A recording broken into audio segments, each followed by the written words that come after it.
إن الحمد لله نحمده ونستعينه ونستغفره ونعوذ بالله من شرور أنفسنا ومن سيئات أعمالنا من يهده الله فلا مضل له ومن يضلل فلا هادي له وأشهد أن لا إله إلا الله وحده لا شريك له وأشهد أن محمدا عبده ورسوله أما بعد.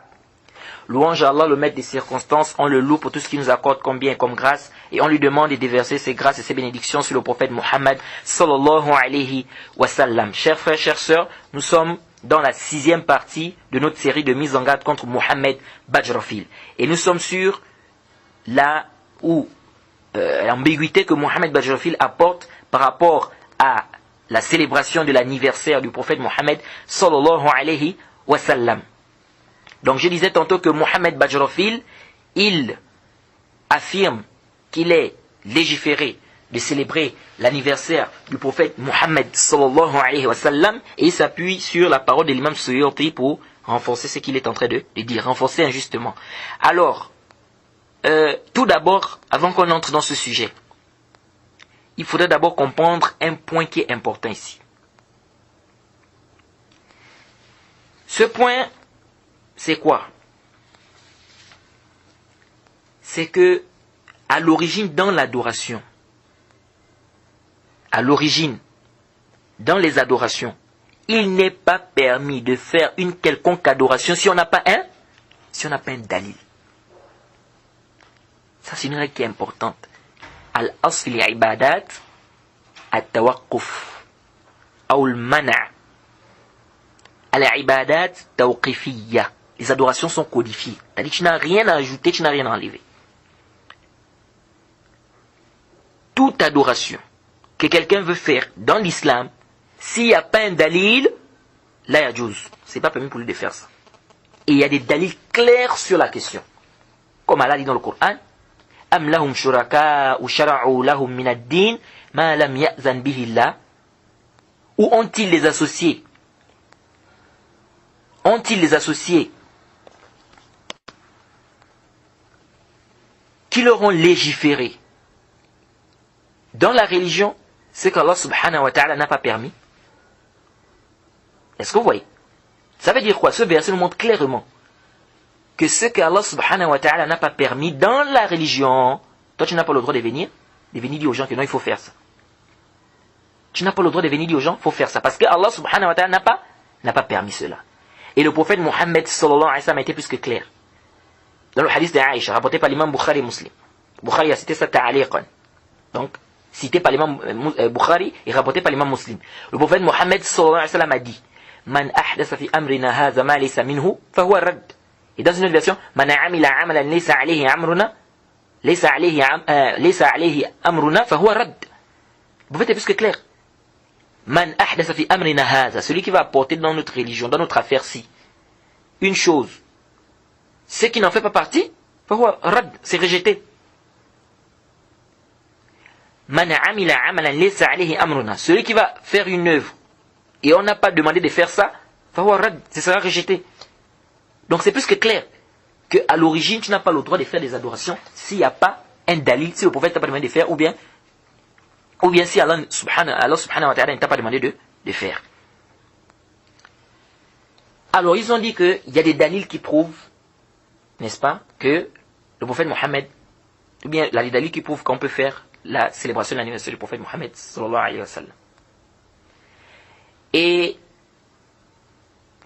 déjà, comme je voudrais déjà rappeler un point ici, qui est important, avant qu'on ne puisse entrer dans la réfutation aux dalils qu'ils ont apporté, c'est que ce que le prophète Mohammed sallallahu alayhi wa sallam n'a pas fait comme adoration, ou les compagnons,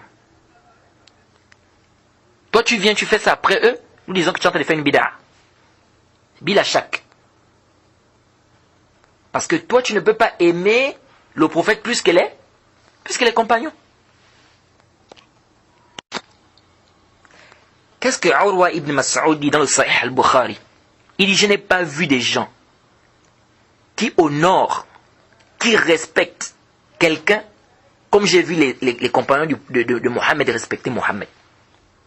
C'est-à-dire le prophète Mohammed sallallahu alayhi wa sallam. Donc ils aimaient le prophète plus que toi. Ils honoraient le prophète plus que toi. Ont-ils fêté l'anniversaire du prophète? Ils n'ont pas fêté. Hatman Mojazman, tu ne peux pas dire autrement, tu ne peux pas dire qu'ils ont fêté ça, abadan. Tous les gens qui fêtent le Maulid, là, ils ne pourront jamais venir te dire que les compagnons ont fêté. Ou bien les tabi'ins ont fêté ça. Ou bien le prophète lui-même a fêté. Jamais, ils ne vont jamais te dire ça, parce qu'ils savent que ça n'existe pas. Alors toi, tu as découvert un khayr que eux, ils ne connaissaient pas. Ça, c'est grave. Donc ça veut dire quoi? Ça veut dire que, ça c'est grave, hein. Si tu dis que tu as découvert un bien que eux, ils ne connaissaient pas, c'est que tu veux dire que le prophète n'a pas donc bien transmis.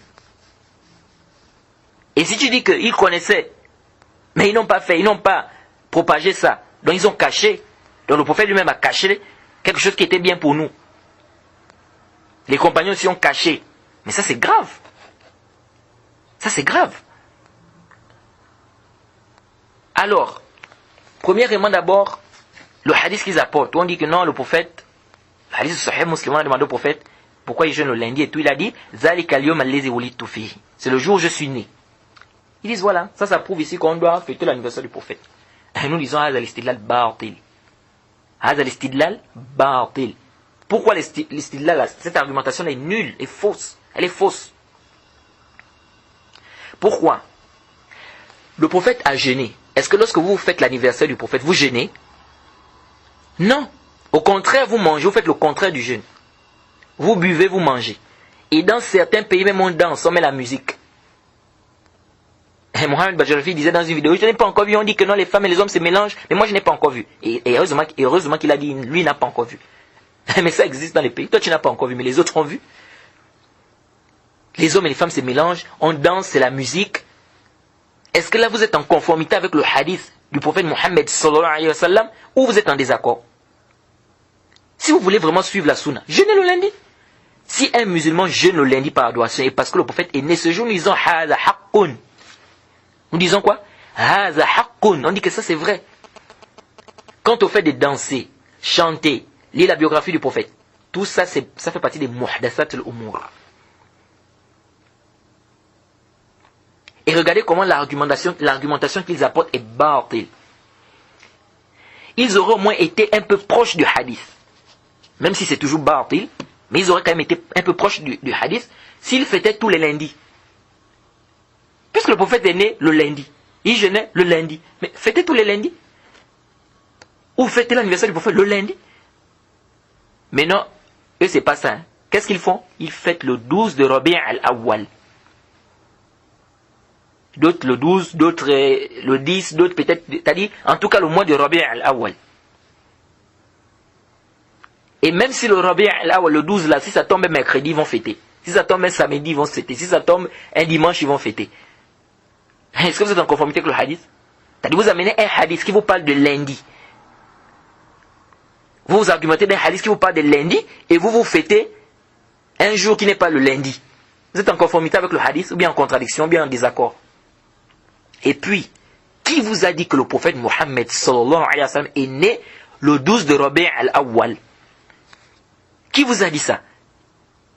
Et même le mois, vous savez que même le mois, les savants divergent.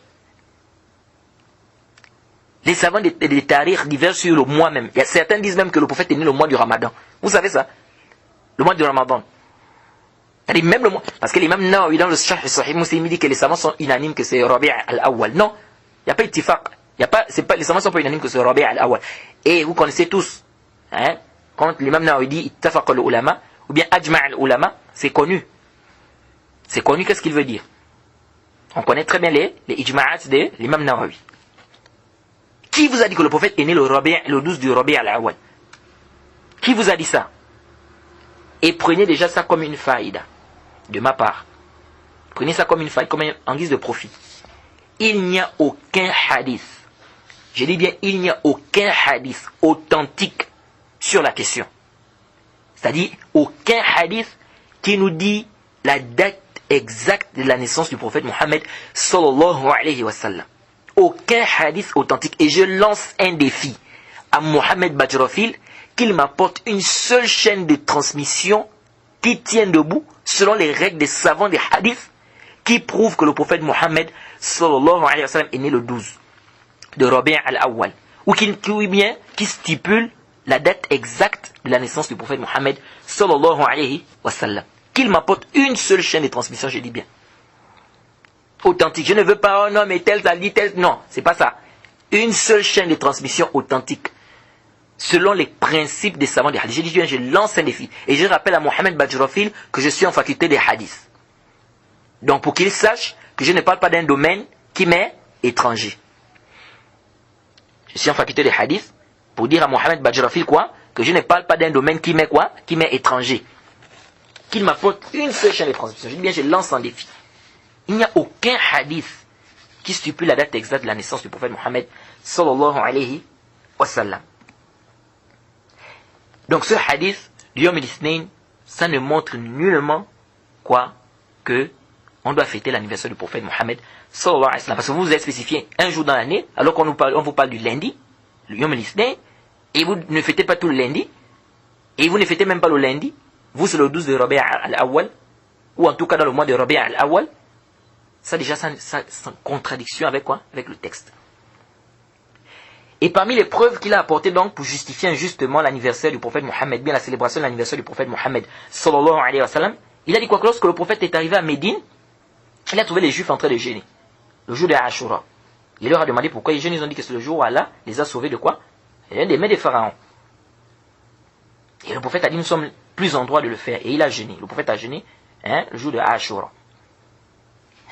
Nous disons, هذا الاستدلال ليس في محله. هذا الاستدلال ليس في محله. ليش?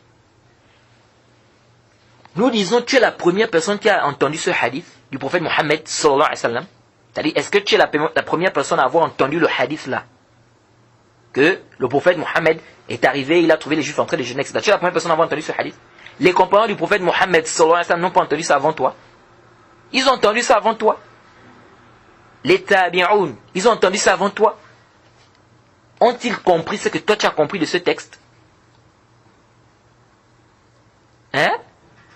C'est-à-dire que, donc, eux ils n'ont pas compris ça de ce texte, mais toi tu viens, tu as découvert quelque chose que eux ils n'ont pas eu à découvrir. Pourquoi n'ont-ils pas fêté l'anniversaire du prophète? Et pourtant ils avaient écouté le hadith là. Et ils osent dire, non, le fait par amour. Nous disons, al-hubbu fil ittiba' la fil ibtida'. Nous disons quoi? Al-hubbu fil ittiba' la fil ibtida'.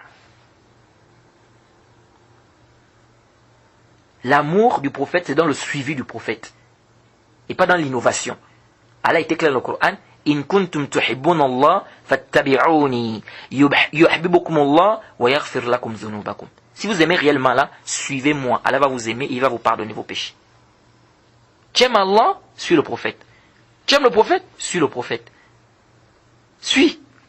Ce n'est pas le hub, ce n'est pas en disant la bouche ou bien en disant que non, je suis en train de fêter là. Non, c'est pas ça le hub. Et quand tu dis que le prophète a dit, tu dis non, vous rendez les gens la vie difficile. Non, c'est pas ça le hub. Le hub, c'est quoi? C'est le tiba. Et puis, si on prend ce hadith là comme dalil, si on prend ce dalil là comme dalil, ce hadith là comme dalil, pour venir légiférer la célébration de l'anniversaire du prophète, mais on aura des fêtes infinies. Du Muharram jusqu'au 28 ou 29 du Zil Hijjah, on aura des fêtes. Je dis bien du premier Muharram jusqu'au 28 ou bien au 29 des Zil Hijjah, on aura des fêtes. Pourquoi? Parce que moi je peux venir, j'ai dit oui, bon les frères, il faut qu'on fasse une fête pour la hijra du prophète Mohammed sallallahu alayhi wa sallam par rapport à ce hadith. On doit remercier Allah subhanahu wa ta'ala d'avoir permis au prophète de faire quoi? D'avoir fait la hijra. Et un autre jour aussi, quelqu'un d'autre peut venir et dire non mais on doit aussi faire une fête pour la révélation. Le prophète a eu la révélation, on doit faire quand même une fête pour ça, pour remercier Allah. Et une autre personne vient, oui mais on peut aussi faire une fête pour le voyage nocturne du prophète Mohammed sallallahu alayhi wa sallam. Et une autre aussi peut venir, une autre personne peut venir, oui mais pourquoi pas une fête aussi pour le jour où les musulmans ont eu la victoire, la guerre de Badr. Une autre personne vient et il va dire non mais une fête aussi pour la conquête de la Mecque, lorsque les musulmans ont conquis la Mecque. Et une autre personne, et une autre personne, et une autre personne. Et on aura combien de fêtes? On aura, c'est-à-dire des fêtes infinies. Donc du Muharram jusqu'à Zul Hijjah, ce sont des fêtes. En s'appuyant sur le même dalil. Parce que c'est le même dalil. On prend aussi le même dalil. Le prophète a fait ça. Remercier Allah. Mais voilà des jours comme ça où Allah nous a facilité. Hein, on a gagné la guerre des Badr, hein, on a conquis la Mecque et tout ça. On doit fêter ces jours-là. Pourquoi ne pas fêter ces jours-là? Et on va ouvrir comme ça une porte des fêtes, hein, sans arrêt. Donc ça, c'est pas un dalil.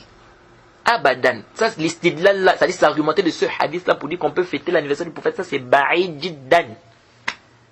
Ba'id jiddan. C'est trop loin. Ça, c'est même le takalouf. Ça, c'est faire le takalouf avec le dalil. Tu prends un hadith, tu apportes une compréhension que personne parmi les salafs ne t'ont précédé. Aucun compagnon n'a compris ça comme ça. Aucun tabi'i n'a compris ça comme ça. Hatman wa jazman, tu es dans le dolal.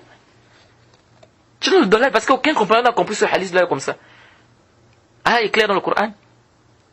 ومن يشاقق الرسول من بعد ما تبين له الهدى ويتبع غير سبيل المؤمنين نوليه ما تولى ونصلح جهنم وساءت مصيره. Allez, plus que clair. ومن يشاقق الرسول من بعد ما تبين له الهدى ويتبع غير سبيل المؤمنين. Allah dit celui qui fait scission du messager d'Allah après que la vérité lui soit parvenue et qui suit un autre chemin que celui des croyants. Et par conséquent, les savants, les croyants, d'abord dans le verset là, c'est d'abord les compagnons du prophète en premier lieu. Et qui suit un chemin autre que celui des croyants. On va faire quoi? On va le coller ce qu'il s'est collé et on va le mettre en enfer. Donc, ici, là, suivre un autre chemin que celui des compagnons du prophète. Hatman wa jazman, tu es égaré, il n'y a pas de doute. C'est l'égarement. Et il dit que l'imam Suyuti aussi, il a apporté quoi comme dalil?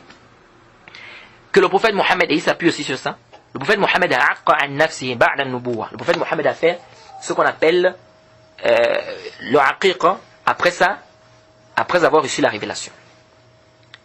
Et ici, j'aime pas trop utiliser le terme baptême, parce que baptême, ça ne renferme pas vraiment la réalité du sens aqiqa. Et puis ça fait trop chrétien. Alors le aqiqa,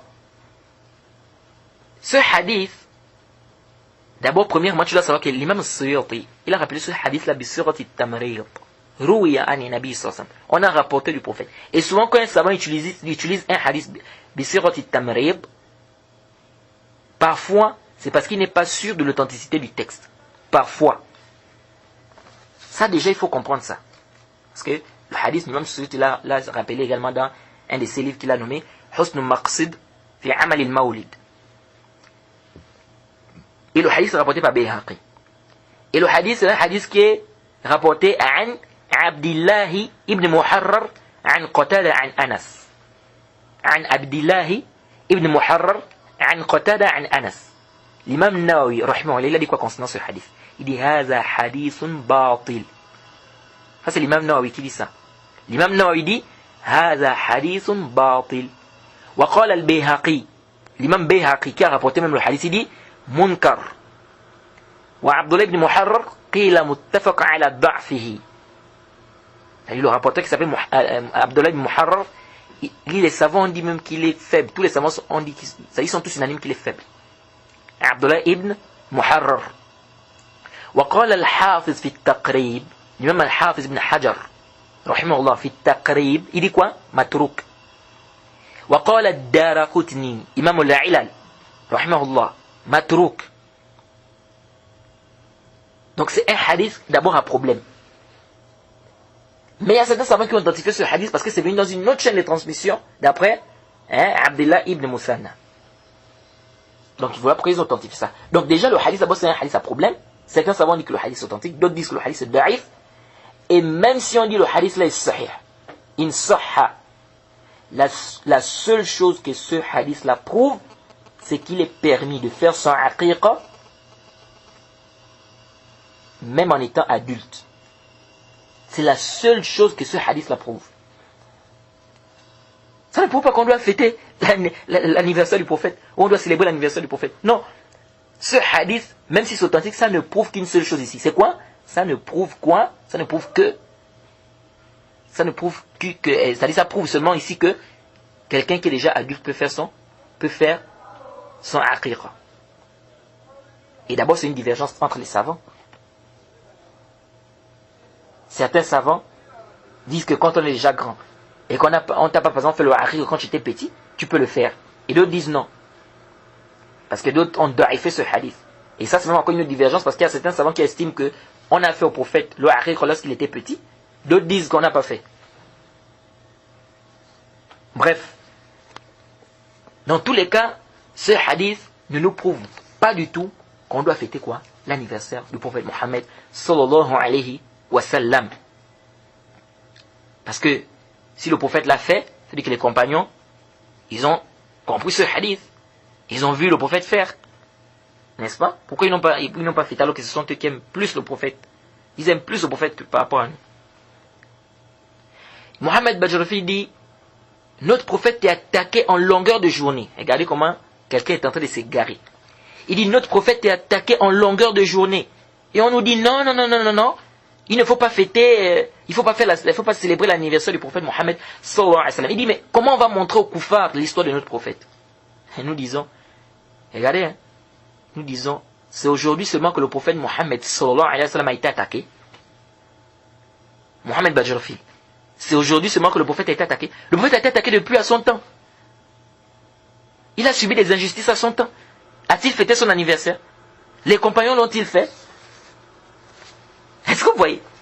Ça montre même que Ar-Rajul, il est daïf, quoi.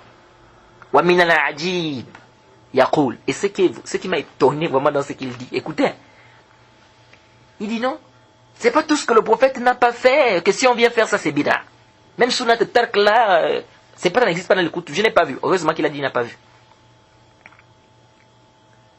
Nous disons à Mohammed. Et puis il apporte quoi comme dalil? Pour dire que non, c'est pas tout ce que le prophète n'a pas fait qu'on ne doit pas faire. Ici, on n'était pas dans un contexte des adorations ici. Il dit non, c'est venu dans le hadith d'Aïcha. Que le prophète Mohammed sallallahu alayhi wa sallam a dit. Laula anna qawmaki hadithu ahdi bil islam la hadamtu al-Ka'ba wa la banaytuha ala qawa'id Ibrahim. Que Aïcha, le prophète a dit à Aïcha que si ton peuple n'était pas nouvellement converti en islam, j'allais détruire la Kaaba et j'allais reconstruire ça comme c'était à l'époque d'Abraham. Il dit mais le prophète ne l'a pas fait ici.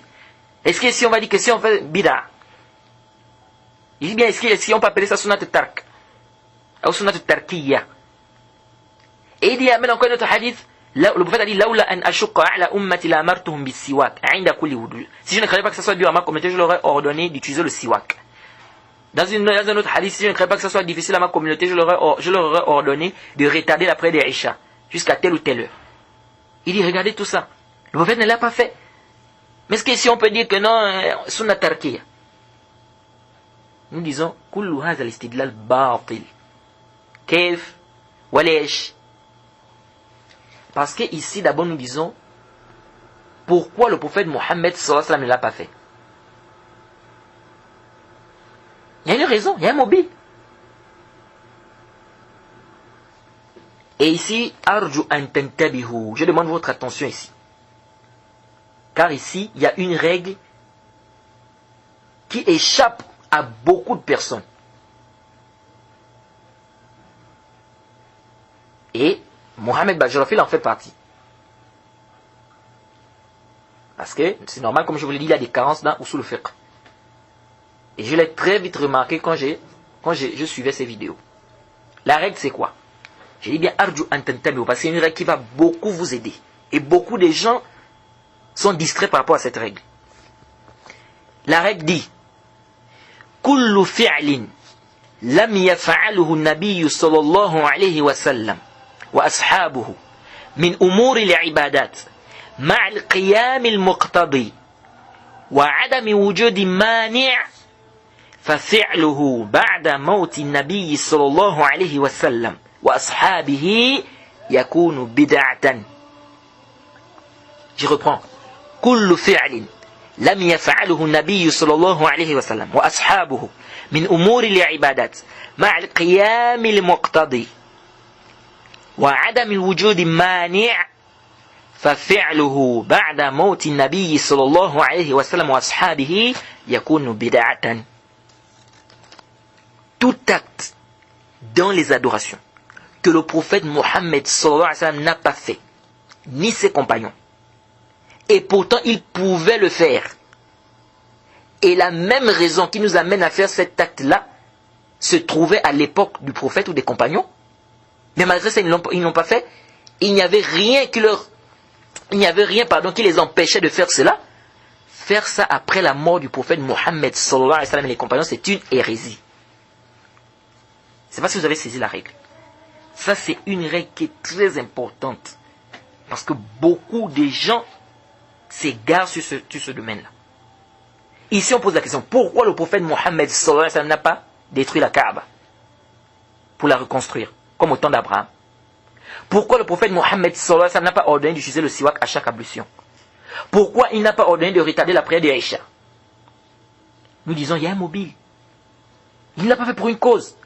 Alors, si un acte, le prophète délaisse un acte d'adoration pour une cause connue, alors si après sa mort, cette cause n'y est plus, faire cet acte-là n'est pas une hérésie. Car nous avons une règle dans les usul al-fiqh qui nous dit al-hukm yadur ma'illatihi wujudan wa adaman. Ça c'est important. La sentence tourne par rapport à sa cause. Le vin est haram, pourquoi? Parce que ça saoule. Aujourd'hui on nous dit qu'on nous fait du vin sans alcool. Même en Arabie Saoudite, si on vend du vin, mais c'est sans alcool. C'est halal ou c'est haram? C'est halal. Pourquoi?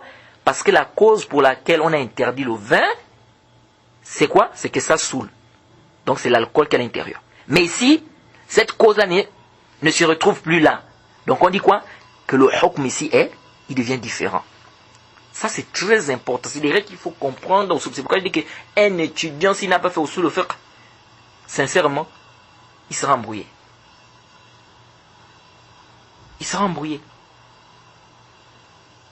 Mais une chose que le prophète Mohammed n'a même pas voulu faire aslan. Il n'y a pas de doute que tu es en train d'innover sur le dolal. Je vais vous donner un exemple, le tarawih. Le prophète a fait le tarawih 3 fois. Il est venu à la mosquée 3 fois, il a fait le tarawih avec les compagnons. Après, qu'est-ce que le prophète a dit? Il a dit, c'est-à-dire après il n'est plus venu. Il a dit quoi? Il a dit, je craignais que ça soit obligatoire pour vous. Aujourd'hui, si on fait le tarawih plus de 3 jours, c'est une bid'a. Mais il y a quelqu'un qui est ignorant des fondements de la jurisprudence islamique qui viendra dire que c'est une bid'a. Non, pas du tout. Car la raison pour laquelle le prophète Mohammed sallallahu alayhi wa sallam ne l'a pas fait plus de 3 jours ne se présente plus. Et je vous assure que cette règle-là, comme je vous le dis, beaucoup de gens sont distraits face à elle. C'est pourquoi vous voyez certaines personnes qui disent le fait qu'on ait regroupé le Coran dans un seul bloc, c'est une bid'a. Vous savez pourquoi ils sont tombés dans cette choubha-là? C'est parce qu'ils ont ignoré cette règle-là. C'est parce qu'ils ont ignoré quoi? Cette règle-là. Et je profite à rappeler, puisqu'on en parle des choubha concernant ce sujet, il y a une ambiguïté que Mohamed Walad Dado, que vous connaissez, qui est de la Mauritanie, et dont les savants ont mis en garde, et qui a des graves erreurs dans l'aqida, il a des graves erreurs dans l'aqida, et malheureusement, ce n'est pas l'objet ici de notre mise en garde, c'est quelqu'un dont les savants ont mis en garde, il faut faire très attention à cette personne, mais malgré ça, on trouve toujours des gens, oh, il a mémorisé le Coran, il a mémorisé les Kutub Sitta, et après, il y a quoi? Ça sert à quoi d'avoir mémorisé les Kutub Sitta avec le Coran lorsque tu ne suis pas le manhaj des salaf? Comme le dit le Cheikh Fawzan, Hafizahullah, lorsqu'il a fait le sharh de Nawaqid de l'Islam, il dit quoi? Il dit combien de personnes ont mémorisé mais ils ne comprennent pas ce qu'ils ont mémorisé. Et le prophète était clair dans le Sahih Bukhari Muslim, hadith de Muawiyah, il dit quoi? Man yuridillahu bihi khayran yufaqihu fid din. Celui à qui Allah veut du bien, il donne la compréhension de la religion. Il n'a pas dit non, il lui donne la mémorisation. Non. Il lui donne la compréhension de la religion. C'est pourquoi le Cheikh Abdelaziz bin Baz, lorsqu'il a fait le ta'liq de ce hadith, il dit si quelqu'un n'a pas bien compris sa religion, ça veut dire qu'Allah ne lui veut pas du bien. Nous disons oui, il faut mémoriser. C'est bien de mémoriser. Mais il faut associer cela à la bonne compréhension. Si on fait mémoriser un petit enfant aujourd'hui le Coran avec le Sahih Bukhari, un enfant de 8 ans ou bien de 9 ans, ça veut dire qu'il est devenu savant, qu'il a compris sa religion? Non. Donc il faut faire très attention. Alors, Mohamed Walad Dado, il apporte une ambiguïté, il dit quoi? Il dit il n'y a pas de mal, lorsque l'anniversaire du prophète arrive, qu'on lise la biographie du prophète, qu'on explique aux gens sa vie. Il n'y a pas de mal. Il dit pourquoi? Regardez la shubha, regardez l'ambiguïté. Il fait l'analogie, il dit lorsque le ramadan arrive par exemple, ne lisons-nous pas les ahkam du siyam? Est-ce qu'on ne lit pas le chapitre du jeûne lorsque le mois du ramadan arrive? Lorsque le hajj arrive, Est-ce qu'on ne lit pas les ahkam du Hajj? On ne lit pas les sentences du Hajj, ou bien on ne lit pas le livre du Hajj? Et alors, si l'anniversaire du prophète arrive, pourquoi ne pouvons-nous pas lire, ou si le jour où le prophète Mohammed sallallahu alayhi wa sallam est né arrive, pourquoi ne pouvons-nous pas lire l'histoire du prophète Mohammed sallallahu alayhi wa sallam? Regardez l'ambiguïté que Mohammed Walad Dado apporte. Ils ont haza qiyasun fasid. Il a donné cette choubha-là, c'est-à-dire cette ambiguïté. On lui a posé la question dans une de ses vidéos, n'est-ce pas? Oui, il faisait des fatawa, on lui a posé la question et c'est comme ça qu'il a répondu. Nous disons haza qiyasun fasid. Nous disons que cette analogie-là est nulle et non avenue. Pourquoi? Car pendant le mois du Ramadan, il est obligatoire pour nous de jeûner. Et comme ce n'est pas permis d'adorer Allah subhanahu wa ta'ala dans l'ignorance, c'est pourquoi on doit apprendre les ahkam du siyam. L'imam Bukhari a mis dans son sahih, Bab al-ilmu qabla al-qawli wal-amal. Chapitre, la science avant la parole et la pratique. La connaissance avant la parole et la pratique. On doit apprendre avant de pratiquer, avant de parler. Le hajj, c'est la même chose. C'est obligatoire pour toi, par exemple, de faire le hajj. Mais c'est normal, tu dois connaître les sentences, tu dois savoir comment tu dois faire le hajj. On ouvre les livres qui parlent du hajj. Mais maintenant, l'anniversaire du prophète Mohammed sallallahu alayhi wa sallam, qu'est-ce qui est obligatoire pour nous ce jour-là? Pour qu'on nous dise que non, il faut lire la biographie du prophète Mohammed sallallahu alayhi wa sallam. Dites-nous qu'est-ce qui est obligatoire ce jour-là pour nous, pour qu'on lise la biographie du prophète Mohammed sallallahu alayhi wa sallam. Et Mohammed Bajrafil, il cite des anachides. On revient à Mohammed Bajrafil. Donc ça c'est une ambiguïté aussi que certaines personnes apportent ici.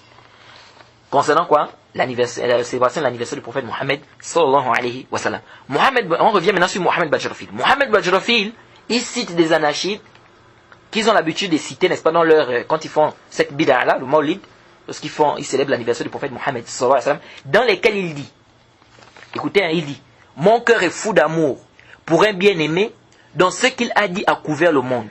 C'est un humain complet, grâce auquel la perdition est annulée. Ensuite il dit, regardez la bêtise. Ensuite il dit, qu'est-ce que j'ai dit de haram ici? Qu'est-ce que j'ai dit de haram? Qu'est-ce que j'ai dit d'interdit? Pourquoi vous voulez venir dire que non, fêter l'anniversaire du prophète c'est interdit? Qu'est-ce qu'on a dit de haram là? Le problème est où là? Mais moi je crois que Mohammed Bajrafil devrait encore retourner à l'école pour apprendre. Il a des vrais problèmes. Tu oses t'argumenter des paroles que tu fais sortir de ta bouche pour dire que l'acte que tu poses est halal et légiféré. Mais Mohammed Bajrafil, tu ne sais pas qu'il y a deux conditions essentielles pour que l'acte soit accepté? La sincérité et le mutaba'a. Le problème, ce n'est pas la parole que tu fais sortir de ta bouche. C'est l'acte. Est-ce que l'acte est en conformité? Vous savez, c'est venu un jour dans les Sunnah Abi Daoud. C'est venu dans les Sunnah Abi Daoud. Le hadith a été authentifié par le Cheikh Al-Albani, rahimahullah, et bien d'autres, que quelqu'un est venu, il a éternué devant un compagnon. Je ne sais plus si c'est Ali ibn Abi Talib, bien Ibn Omar. Entre les deux. Bref, il a éternué devant un compagnon. Et ensuite, il a dit sallallahu alayhi wa sallam. Et il a regardé le compagnon et dit, mais pourquoi tu ne me dis pas yarhamukallah? Mais le compagnon lui a dit, mais moi aussi je prie sur le prophète. Mais c'est pas comme ça que le prophète Mohammed sallallahu alayhi wa sallam nous a demandé de faire. Mais pensez-vous que prier sur le prophète c'est mauvais? Prier sur le prophète c'est pas mauvais. Il n'y a pas un musulman qui va dire que prier sur le prophète c'est mauvais. Mais ici le problème ce n'est pas la prière du prophète, non, c'est là où tu places ça, c'est la manière. C'est ça le mouchkila. Pourquoi tu spécifies cet endroit-là? Le prophète a dit, quand on éternue, on dit quoi? Alhamdulillah. Maintenant toi tu ajoutes, wa sallallahu alayhi wa sallam. Tu as eu ça où? C'est ça le mouchkila. Après tu vois des gens, c'est comme aujourd'hui tu vois des gens, quand ils mangent, le prophète a dit, Ya Ghulam Sammillah, dans le Sahih Muslim, le Sahih Bukhari. Il a dit, oh jeune homme, dis Bismillah lorsque tu manges. Vous voyez des gens là, avant de manger, ils disent Bismillahirrahmanirrahim. Oh, le Rahmanirrahim que tu ajoutes là, tu as eu ça où? Le prophète a dit de dire Bismillah. Maintenant tu ajoutes Ar-Rahmanirrahim. Tu as eu ça où? Et quand tu viens te dire non, oh tu m'interdis de, je suis en train de faire, je dis le nom d'Allah, tu m'interdis de dire le nom de... Non, c'est pas le problème du nom d'Allah, Yahri. C'est la place où tu mets ça, c'est-à-dire c'est l'endroit où tu viens mettre ça qui ne convient pas. Et c'est venu dans le Musnad de l'imam Darimi. Le hadith a été authentifié par beaucoup de savants, plus que Cheikh Mohammed Nasruddin al-Albani, rahimahullah. Le hadith d'Abu Moussa al-Ash'ari. Il a trouvé des gens dans la mosquée en train de faire le tasbih. Ils étaient en groupe. Il y a un qui était devant, il dit Sabbihu miya, kabbiru miya. Et ils étaient en train de faire. Il est venu voir Abdullah Mas'ud pour lui dire cela. Qu'il y a des gens dans la mosquée qui sont en train de faire telle chose. Abdel Massoud est venu, il leur a trouvé en train de faire ça. Il les a trouvés plutôt en train de faire ça. Il leur a dit que, mais attends, qu'est-ce que vous êtes en train de faire là? Ou vous avez trouvé une voie qui est meilleure que la voie des compagnons du prophète, ou bien vous avez ouvert une porte à l'égarement. Ils ont dit non, tout ce qu'on veut c'est le bien. Qu'est-ce qu'Abdel Massoud a dit? Kamin murid al-khir, lan yusibahu. Il a dit quoi? Combien de personnes veulent atteindre le bien, mais ils n'atteindront jamais. Ici, il a fait le tahlil. Et on dit même que ces gens-là, à la fin, ils sont devenus, ils faisaient partie des khawarij à la fin. C'est normal, parce que les bid'ah t'amènent loin après. Ici, on dit faire le tasbih, c'est mauvais. Dire subhanallah, c'est mauvais. Faire le takbir, c'est mauvais. C'est pas mauvais. C'est le zikr. Mais ici, c'est pas le problème du tasbih. C'est pas le problème du takbir. Ici, c'est la manière dont tu fais ça. C'est ça le problème. Maintenant, vous faites ça en groupe là. C'est ça le mouchkila. Le mouchkila, c'est pas le takbir ou bien le tasbih. Ou bien le tasbih. Ça, c'est important de comprendre. Ce sont des principes qu'il faut comprendre, les frères. Sinon, tu vas tomber dans des bid'ah en plein. Donc, même si tes paroles sont correctes, Mohamed Bajrafil, mais ça ne va pas venir légiférer l'acte que tu es en train de poser. Et écoutez ce qu'il dit. هذا يدل على أن الرجل ما عنده الأصول. هذا يدل على أن الرجل ما عنده الأصول. Ça prouve clairement qu'il n'a même pas de fondement. Même au le fait qu'il enseigne là, vraiment, je ne comprends rien. Mohamed Bajrafil, vraiment, il faut arrêter d'enseigner le soul-fiqh. Il ose dire, il dit ceci. Il fallait d'abord te ressourcer. Il dit, on ne dit pas qu'on fête l'anniversaire du prophète par adoration, mais cela ne veut pas dire que tu n'es pas récompensé. Écoutez, il dit, quelqu'un qui dit qu'il a fait au soul-fiqh, il dit, on ne fête pas l'anniversaire du prophète par adoration, mais cela ne veut pas dire que tu n'as pas des hasanat. Ça ne veut pas dire que tu n'es pas récompensé. Cela ne veut pas dire que tu n'as pas des hasanat, tu n'es pas récompensé. Subhanallah. Comment tu es récompensé et ce n'est pas une adoration?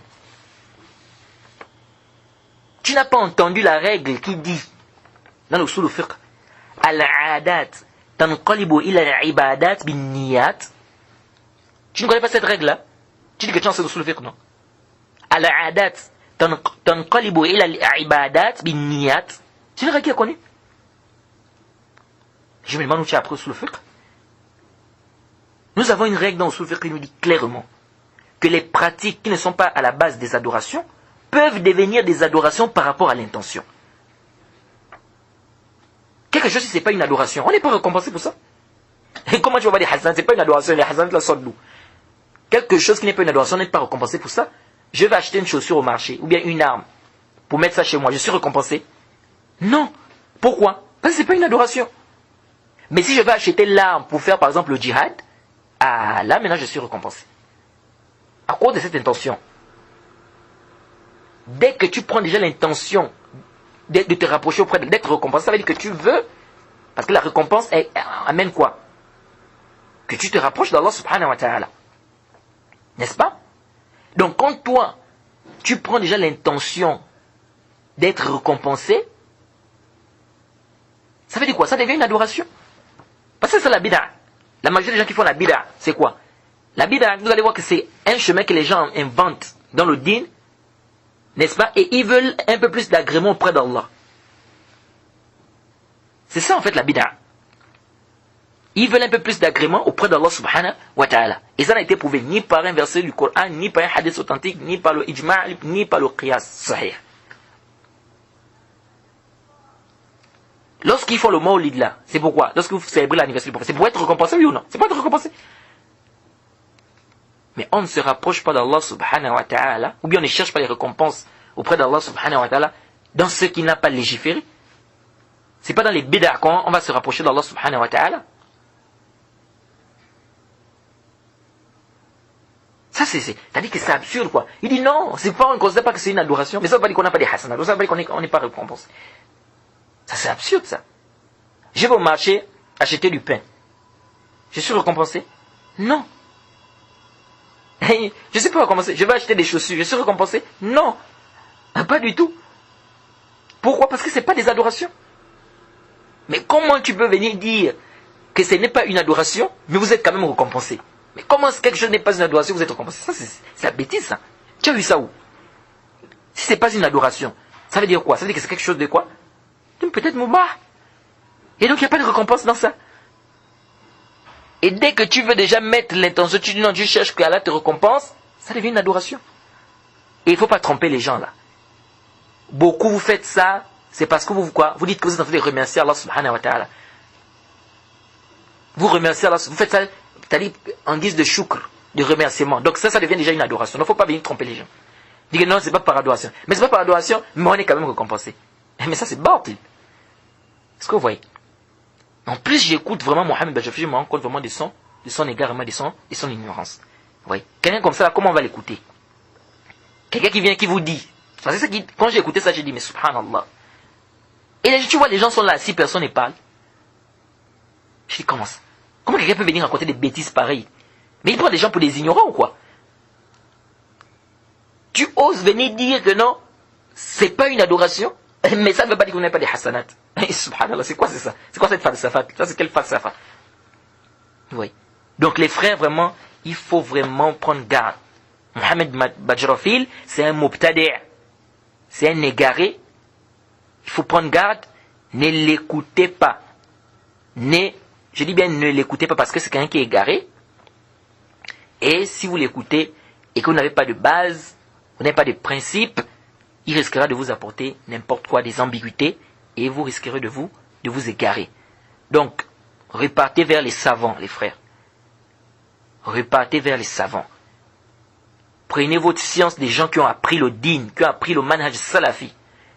C'est pas quelqu'un qui vient raconter quoi? Des bêtises.